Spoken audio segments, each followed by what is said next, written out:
இந்த வேலையை விடுங்க. ஏன்? தனியா இருக்கிறத விட தவிப்பா இருக்கிறது ரொம்ப கஷ்டமா இருக்கு. அங்க பாரு. என்னது ரோட்ல போய்? ஏன் பொண்டாட்டி தானே கட்டி பிடிக்கிறேன். ஐயா ரொம்ப அழகுதான். தாயம்மா, ஏன் அன்பை மறைக்கணும்? ரெண்டு பேரும் ஒருத்தர் புரிஞ்சுக்கிறதா அன்பு. அட நல்லா பேசுறீங்களே. பள்ளிக்கூடம் பிடிக்காம தான் படிப்பை நிறுத்தினேன். ஆனா பாடம் பிடிக்காம இல்லை. எங்க அப்பா வச்சிருக்க புஸ்தகம் எல்லாம் படிச்சிருக்கேன். ஓ. நான் இந்தியா முழுசும் சுத்திருக்கேன். எனக்கு 5 மொழி தெரியும். அடேங்கப்பா. இங்க பாரு, தொழில உயர்ந்தது தாழ்ந்ததுன்னு எதுவுமே இல்லை தாயம்மா. எல்லாம் நம்ம மனசு தான் காரணம். ஆனா மற்றவங்க நம்மளை பார்த்து ஆச்சரியப்படுற அளவுக்கு வாழணும்னு ஆசைப்படுறேன். எனக்கு ரொம்ப பெருமையா இருக்குங்க. எல்லாரும் தனக்கு வரப்போற புருஷன் நிறைய பணம் வச்சிருக்கணும், கார் வச்சிருக்கணும், தனக்கு பிடிச்ச ஹீரோ மாதிரி இருக்கணும் தான் நினைக்கிறாங்க. நீ என்ன நினைக்கிற? மனசு அழகா, நல்லவனா, நேர்மையானவனா, என்னையும் நம்ம குடும்பத்தையும் நேசிக்கிறவனா இருக்கணும். ஒரே வாழ்க்கையில 100 வாழ்க்கை வாழ்ந்த திருப்தி வேணும். ஆமா, இன்னுமா இந்த காய்ச்சல் உங்களுக்கு சரியாகல? அது கிடக்குது போ. அப்பப்போ வரும் போகும். இப்பதான் 1 மாசமா. 1 மாசமா அடிக்கடி வருதுன்னு சொல்றீங்க. ஃபர்ஸ்ட் வாங்க டாக்டரை பார்க்கலாம்.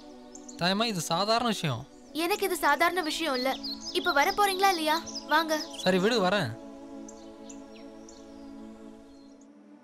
1 மாசமா ஜுரம் இருக்குன்னு டாக்டர் கிட்ட சொல்லிடாத. அப்புறம் அவர் அது இதுன்னு சொல்லி பயமுறுத்துவாரு. டாக்டர் கிட்ட தான் பொய் சொல்லக்கூடாதுன்னு சொல்வாங்க. நீங்க அவர்கிட்டயே பொய் சொல்றீங்க. உன்னை பொய் சொல்லமா? நீ பேசாம இருந்தாலே போதும்.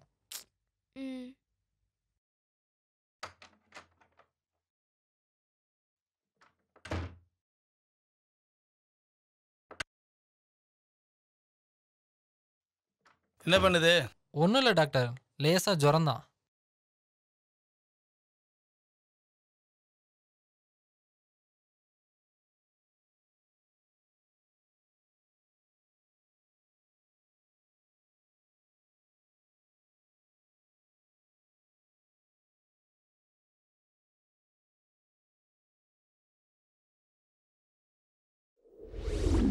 செஞ்ச தப்ப ஒத்துக்கிறதுக்கு ஒரு மனசு வேணும். அந்த மனசு அவருக்கு இருந்தது. நீ என்கிட்ட நேர்மையை கேட்டதால நான் எதையும் மறைக்க விரும்பல. சரி, என்னன்னு சொல்லுங்க. நான் லாரி ஓட்டுறவன். உடம்பு வசதிக்காக எப்பயாவது ஒரு தடவை குடிப்பேன். ராத்திரியில தூக்கம் வராமல் இருக்க சிகரெட் அடிப்பேன். இவ்வளவுதானா? இல்ல இன்னும் ஏதாவது இருக்கா? ஒரு நாள் ஹைவேல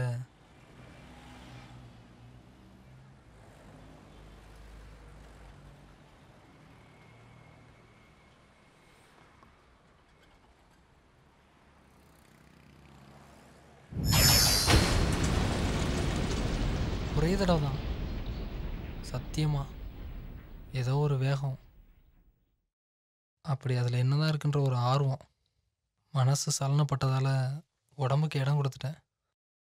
அது தப்பு தான் தாயம்மா. இனிமே என் வாழ்க்கையில் உன்னை தவிர வேற யாருக்கும் இடம் இல்லை. என்னை மன்னிச்சிரு தாயம்மா.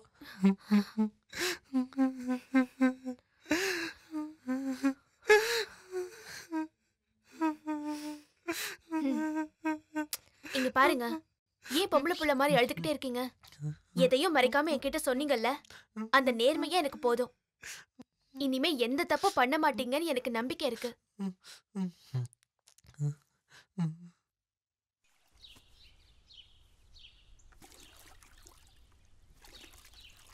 கொஞ்சம் இருங்க. அப்பாடா. இல்ல, நைட்டெல்லாம் உங்க உடம்பு சூடா இருந்த மாதிரி இருந்தது. அதான் காய்ச்சலா இருக்குமோன்னு நினைச்சேன். இல்ல, போய் குளிங்க.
வாழ்க்கை இப்படியே சந்தோஷமா நிம்மதியா இருக்கணும்னு வேண்டினேன். ஆனா மறுநாளே எனக்கு வரம் கிடைக்கல, சாபம் தான் கிடைச்சது. சில நேரத்துல விதிக்கு முன்னால வேண்டுதலும் தோத்து போகுது.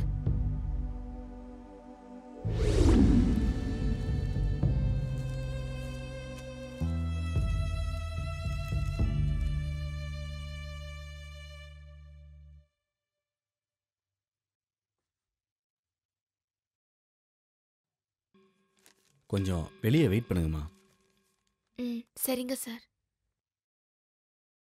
ராகவன், நான் சொல்ல போற விஷயத்தை கேட்டு மனசை விட்டுறக்கூடாது. தைரியமா ஃபேஸ் பண்ணணும். இப்போ உள்ள அட்வான்ஸ் டெக்னாலஜியால நல்ல மருந்து மாத்திரைங்களாம் வந்திருக்கு. முடியாத நோய் கூட கண்டிப்பா குணப்படுத்திடலாம். சரியா? நீங்க தைரியமா இருங்க. இப்ப பார்த்த ரிசல்ட்ல வந்து உங்களுக்கு HIV கன்ஃபார்ம் ஆயிருக்கு. டாக்டர், அதாவது எய்ட்ஸா?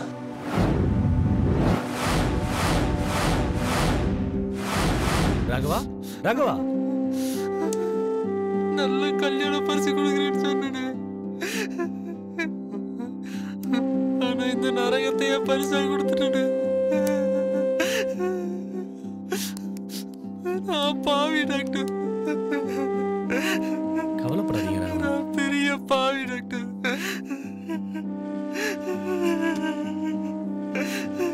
சார், என்னாச்சு? ஏன் அழுறாரு? உங்க வீட்டுக்காரருக்கு எய்ட்ஸ்னு கன்ஃபார்ம் ஆயிடுச்சு. என்ன பண்றது? இப்பெல்லாம் வந்து என்னென்னமோ சொல்றானுங்க.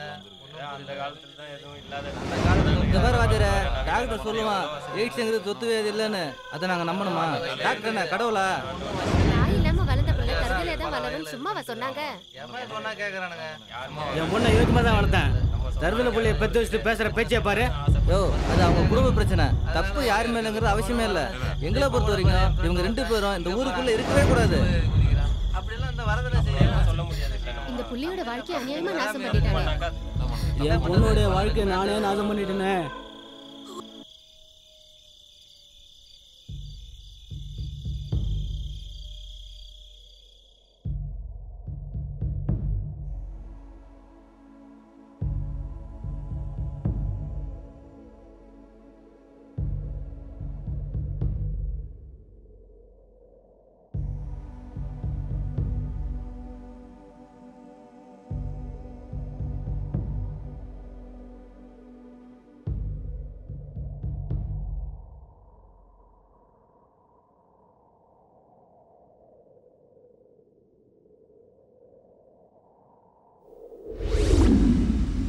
நான் உங்ககிட்ட கொஞ்சம் பேசணும்.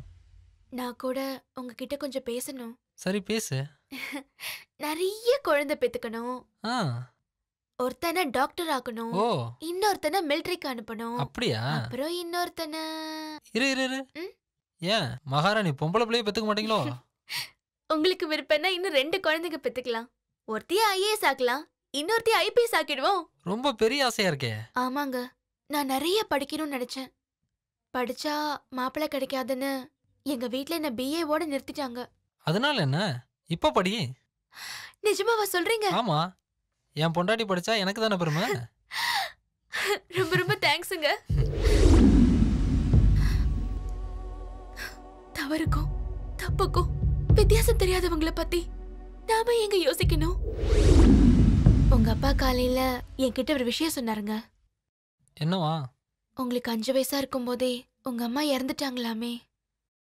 ஆமா. என் பையனுக்கு நீ பொண்டாட்டி மட்டும் இல்ல, அவனுக்கு அம்மாவும் நீதான். நீதான் அவனை நல்லா பாத்துக்கணும்னு சொன்னாருங்க. இங்க பாருங்க, உங்க அப்பா சொன்னாலும் சொல்லாட்டியும் நீங்க தான் எனக்கு முத குழந்தை.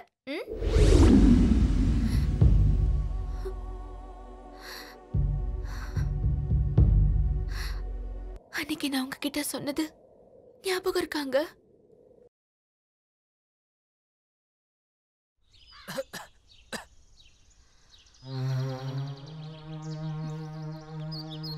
யாரும் வரலையா தாயம்மா? எல்லாரும் மிருகமா மாறிட்டாங்க. நம்மள பார்த்தாலே ஓடுறாங்க. இந்த வீடும் தோட்டமும் மட்டும் உங்க பேர்ல இல்லைன்னா இந்நேரம் நம்மள கொன்னே போட்டிருப்பாங்க. விடு தாயம்மா, ஆஸ்பத்திரிக்கு போனா மட்டும் குணமாவா போகுது? போகிற உசுறு இங்கேயே போட்டோம். நீ ஒத்த பொண்ணு என்ன பண்ணுவ? இல்லைங்க, உங்களுக்காக நான் இருக்கேன். நீங்க ஏன் கவலைப்படுறீங்க? வாங்க.